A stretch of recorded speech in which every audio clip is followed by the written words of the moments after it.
Hoje é com alegria que a gente está recebendo a visita do Jefferson, na cidade vizinha aqui, Mirassol, trabalhador do Centro Espírita Eurípides Barçanufo, lá de Mirassol. Já um amigo nosso aqui, seja bem-vindo, fique à vontade. Obrigado, viu, Jefferson? Tá tudo certo? Tá tudo certo? Tudo beleza.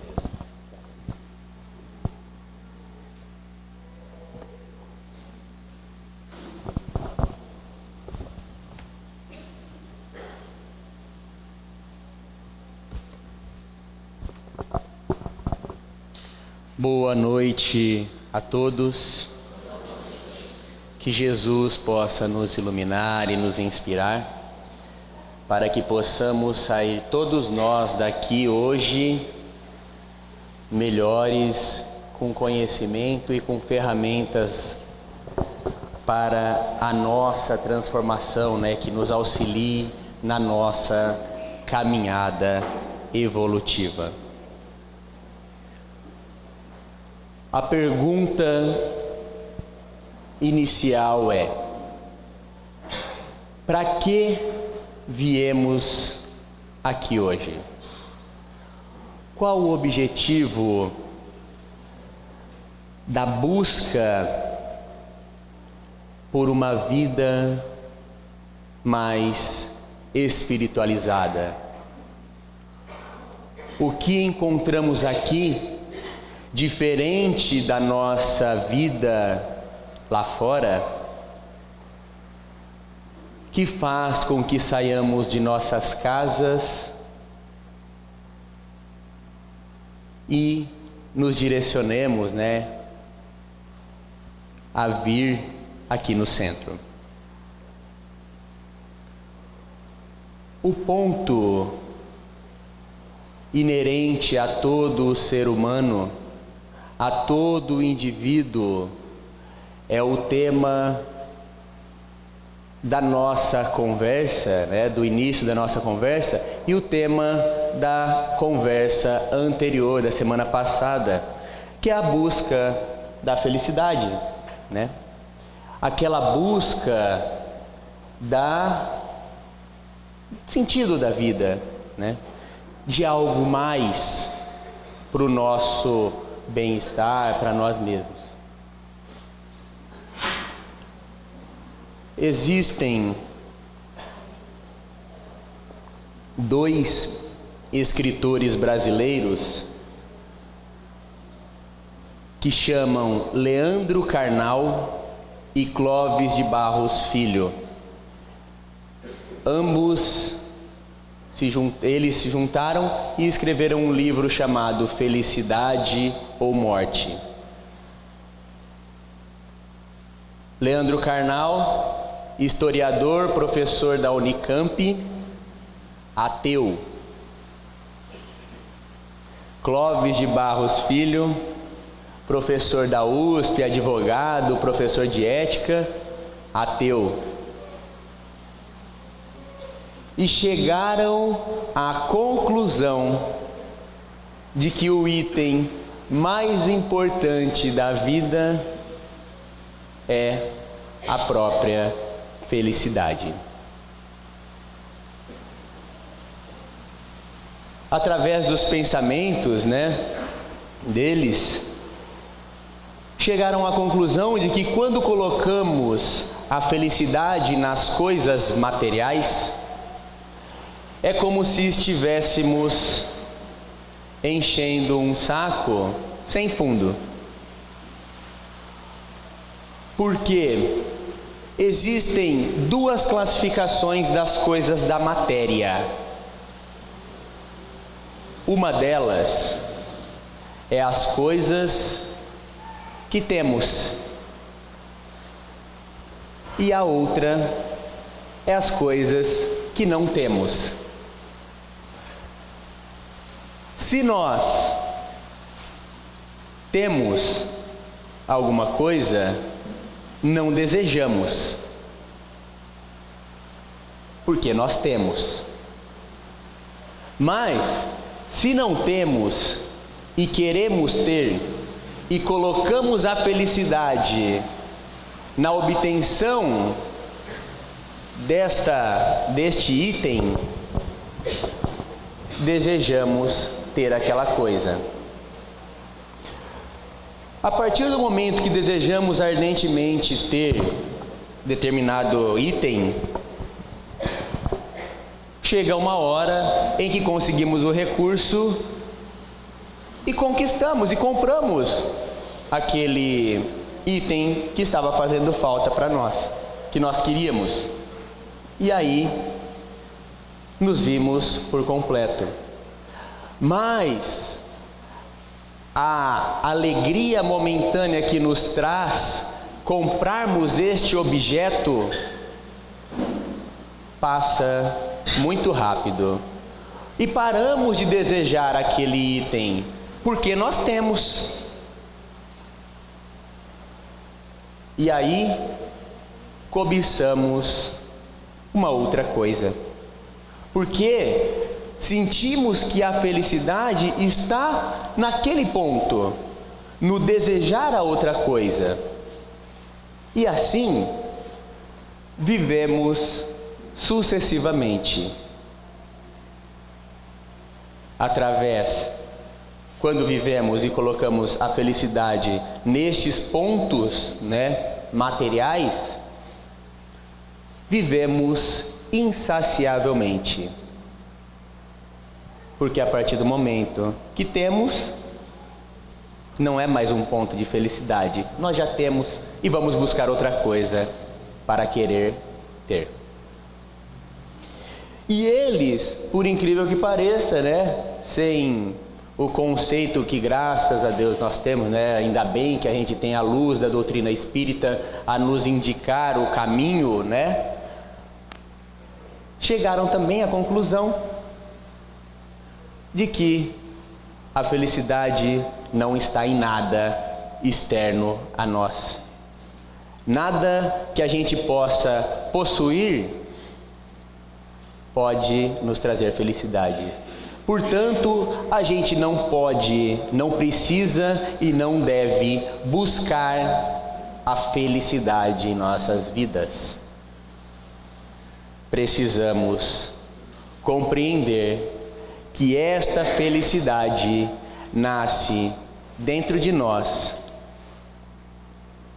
e não tem nada que pode tirar a felicidade plena, a paz na essência, porque ela é inerente às coisas exteriores que possa acontecer.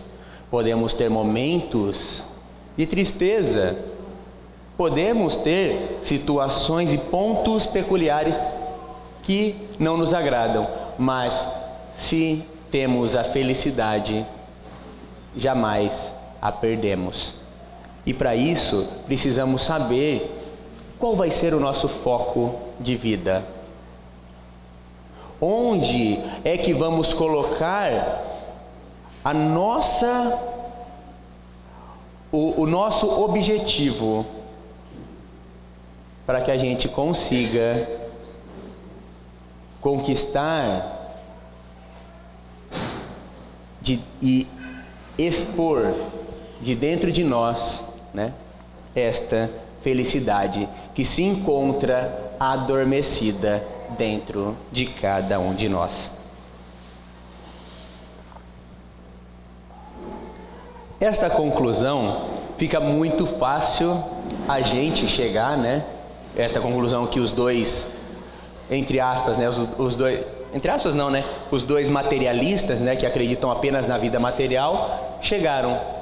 Porque na pergunta 922 do livro dos Espíritos, Kardec pergunta, que fala que parece que cada vez, para cada pessoa, o limite da felicidade é um, Para uns o que é desespero, às vezes uma pessoa que tinha 10 fazendas, ela perde 9 fazendas e se mata, mas ela tem uma ainda.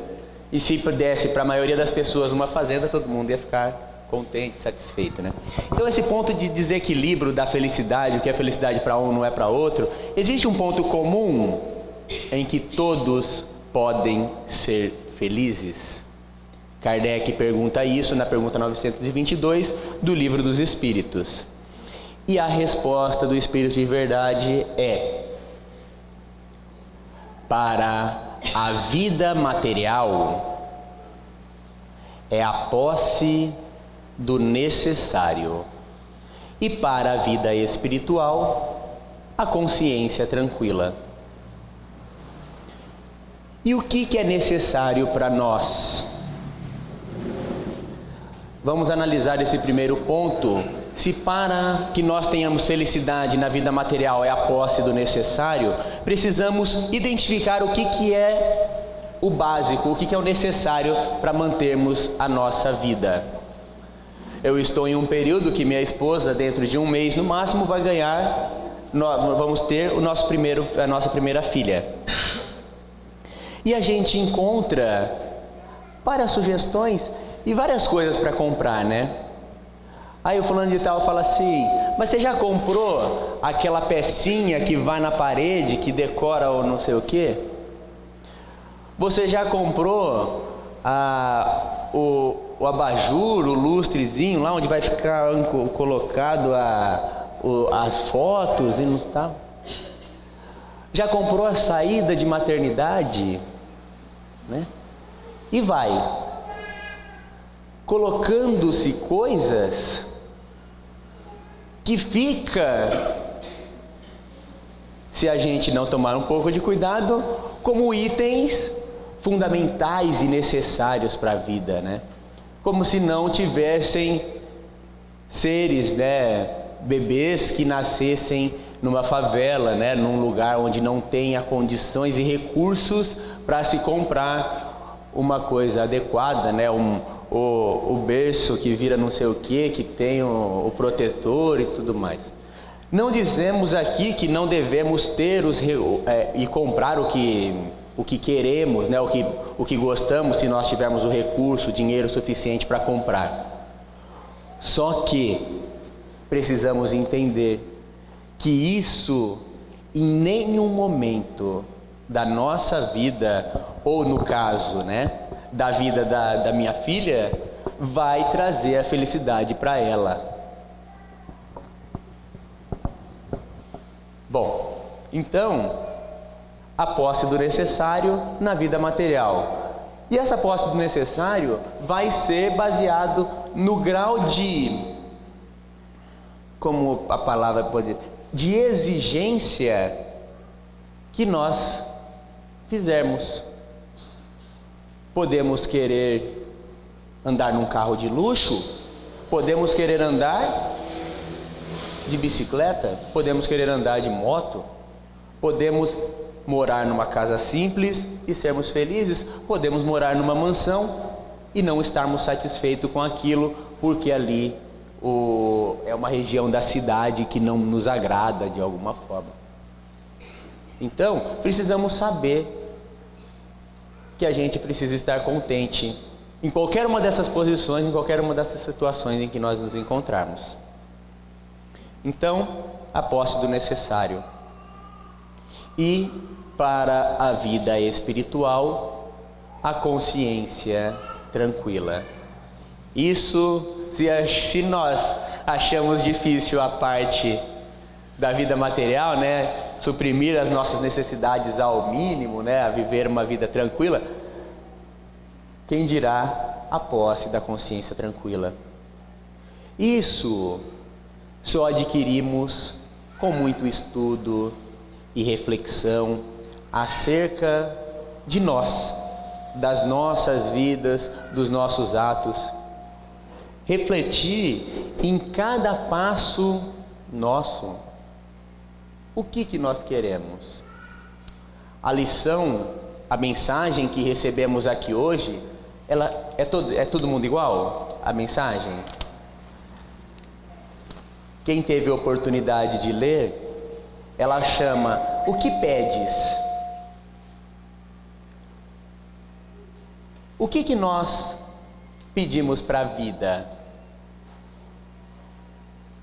Aí, Emmanuel, ele fala, né, que o ambicioso, ele quer bastante dinheiro. né? Egoísta, ele quer a satisfação de si mesmo.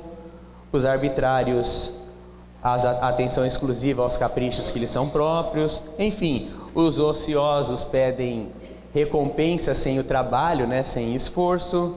Os impacientes aguardam realizações sem bases. Esses, os que não estão muito de acordo com o que é correto, né? Vigia o plano de teus desejos. Que pedes à vida? Não te esqueças de que essa noite talvez o Senhor pedirá a tua alma.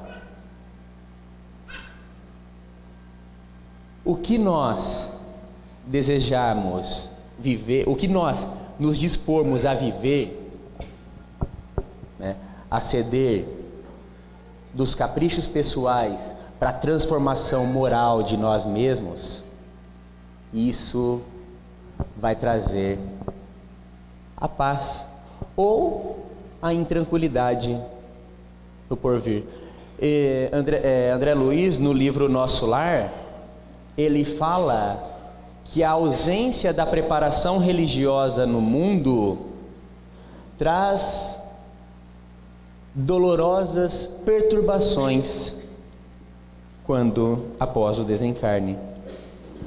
Por quê? Porque o indivíduo que não se preparou corretamente do ponto de vista moral e ético, aquilo que aqui viemos receber hoje, o que buscamos hoje quando viemos aqui, essa tranquilidade, essa paz, essa reenergização através dos passes, essas palavras que nos consolam e nos auxiliam, estas ferramentas faziam, no caso para ele ali, muita falta. Portanto, precisamos nos armar destes conceitos, desses conhecimentos, para que possamos transformar, evoluir, né? Modificar as nossas velhas tendências, né? Em sentimentos do bem e do amor. Emmanuel, ele nos fala que não devemos viver o mundo, né? O materialismo, que não devemos nos apegar demasiadamente à carne transitória, porque amanhã a infância do corpo será velhice e madureza, a terra fatalmente será dividida, a joia virará pó e cinza, o dinheiro passará das nossas mãos para as outras mãos. Durante a utilização das coisas, durante a nossa vida na terra, temos o uso das coisas da terra para a transformação de nós mesmos, para utilizá-la para o verdadeiro trabalho a qual viemos aqui, que é essa mudança que tanto precisamos. Emmanuel ainda complementa dizendo que muitos aceitam a verdade, estendem-lhe as lições, advogam-lhe a causa, mas a verdade libertadora só é aquela que encontramos no trabalho, no bem. Penetrar na verdade, né, nesses conceitos que aqui aprendemos, é perceber o sentido da vida, é transformar a nossa existência em um campo de trabalho, em uma oficina em que a todo instante estamos atentos e buscando reformar os nossos passos para estar o máximo possível caminhando pelo caminho estreito, né? Pelo caminho da porta estreita, né? Das dificuldades, porque esse caminho é o que conduz à vida, né? Observa desse modo a tua posição diante da luz.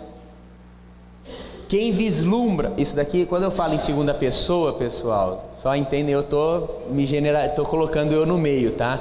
Eu falo em segunda pessoa porque Emmanuel está escrito isso daí no livro, tá? Observa desse modo a tua posição diante da luz.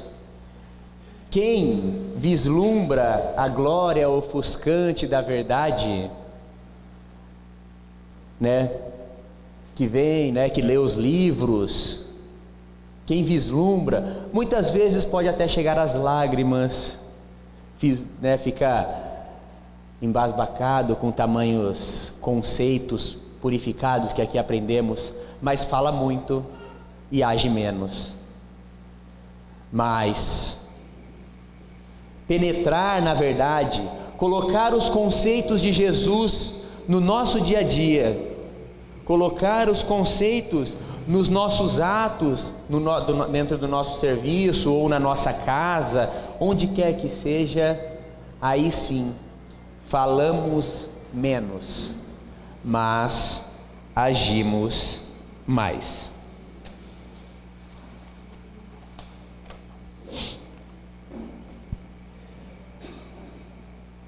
Emmanuel, ele fala que essa existência é efêmera, né? A evidência na vida carnal é passageira, né? Tanto é que a gente pode ver as músicas hoje em dia, os atores, hoje quem faz sucesso, amanhã pode ser o esculachado da vez, né? Ou o contrário, né? Ontem, né? Não sei, pegamos nas Olimpíadas o menino lá, o Diego Hipólito, né? Que caiu numa Olimpíada, na outra estava aqui no Brasil, ganhou medalha e tudo mais. Então, a vida na Terra é cheia de altos e baixos. Tem momentos que você está no topo, tem momentos que está numa não muito bom, mas a vida espiritual é o mais importante. Abialhemos bondade, simpatia, compreensão, bom ânimo. Esta é uma das mais importantes frases que eu já li de Emmanuel. Sem o tesouro da educação pessoal, é inútil a nossa penetração nos céus, porque ficamos órfãos de sintonia para corresponder aos apelos da vida superior. O que é isso? O que significa? Que não adianta a gente querer, quando desencarnar, ir, por exemplo, para o nosso lar. Se nós, nos nossos passos do dia a dia, não buscamos transformar a nós mesmos e melhorar a cada instante as nossas atitudes erradas que tomávamos. Porque se nós chegarmos no nosso lar sem essa condição, né? Se nós formos, entre aspas, aos céus, né? Sem essa fortaleza do bem dentro de nós, a gente não vai conseguir chegar por exemplo, né, no nosso lar e ir lá no umbral ajudar os espíritos que estão em situações difíceis, né? Se não conseguimos enxergá-lo como um irmão, não adianta a gente querer ir lá para tentar ajudar, porque não aprendemos a amar o semelhante. É isso o que é de fundamental importância para todos nós, né? Para que possamos, no nosso dia a dia, em cada situação, ponderar. Emmanuel, ele diz assim, o seguinte: quem quer que aconteça a transformação da sociedade? Quem quer viver no mundo de regeneração?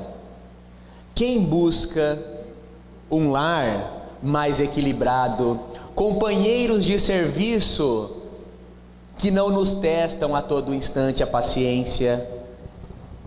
Quem não prefere viver uma vida com pessoas à nossa volta que nos ajudam, que nos incentivam, que falam sempre coisas boas? Todos nós buscamos, mas isso só acontecerá quando todos os indivíduos, né, todos os espíritos que encarnam no planeta estejam definitivamente educados no bom senso e na moralidade. Emmanuel fala, ele não defende no livro Emmanuel, ele não defende uma educação nos padrões de, vamos supor, nos moldes de um convento, por exemplo, né? Que separa as crianças de dentro do convívio da sociedade e muitas vezes abandona o que a ciência diz para ainda acreditar naquelas outras situações que eles creem, né? Mas também não concorda também com o materialismo demolidor que é ensinado às crianças. Porque não é o sangue, não são os hormônios, né? Não é o que corre na veia que traz a luz do espírito imortal, e sim os fluidos, esses sim, imponderáveis, né? Esses que não dão para pesar, não dá para se ver no microscópio, isso sim é que transforma. E se a sociedade como um todo não ensina, não passa essa informação, essa é a função de todos nós que estamos aqui hoje. É a de nós transformarmos e buscarmos melhorar o ambiente em que nos encontramos através do nosso exemplo. Colhemos aqui frutos abençoados de amor, reservas energéticas que nos dão força para a caminhada. E a partir do momento que viemos pela primeira vez e buscamos realmente a nossa transformação, não estamos só. Existe uma gama de espíritos amigos que estão ao nosso lado procurando uma brecha para nos auxiliar. Um momento de lucidez nossa para conduzir as nossas mãos, as nossas palavras em sentido para o bem. Portanto, a função dessa educação precisa vir de nós. Esse conceito que aprendemos aqui devemos colocar no mundo lá fora. Devemos transformar a sociedade, pelo menos as pessoas que estão à nossa volta, tentar auxiliá-las através das nossas atitudes. Essa é a função e o objetivo primordial do Espiritismo. Precisamos formar pensadores voltados para o Evangelho. Precisamos fazer isso principalmente na educação de nossos filhos ou de nossos netos. Nós, na função de tios, precisamos conduzir estes espíritos que estão há menos tempo que nós aqui na Terra neste sentido de transformação moral para o bem. Porque deixando espíritos mais espiritualizados, podemos dizer assim, né? Espíritos moralmente mais voltados para o bem, transformaremos a sociedade. Esses espíritos vão ter uma noção maior do que fazer, educar seus filhos de forma melhor. Por isso precisamos trazê-los na evangelização infantil, precisamos colocá-los o máximo possível nesse meio de educação do bem, de transformação. Essa é a função fundamental e primordial de todos nós. Quando nós lemos em Eclesiastes foi escrito pelo rei Salomão. Quando lemos lá em Eclesiastes que a felicidade não é deste mundo, e que Kardec pega essa frase e coloca um capítulo do Evangelho segundo o Espiritismo, só para sobre isso daí, nós começamos a perceber que a transformação, né, de nós mesmos, a felicidade em si vai ser baseada nessa transformação de nós mesmos.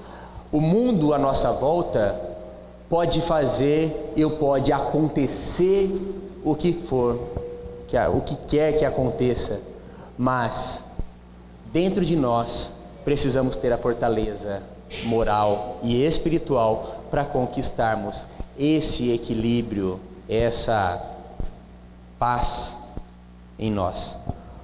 Portanto, não busquemos a felicidade no mundo, não busquemos no outro o motivo de nossa existência. Que possamos fazer por nós mesmos, com as nossas forças, o mundo que esperamos viver. Que Jesus possa nos inspirar, nos abençoar e nos iluminar sempre.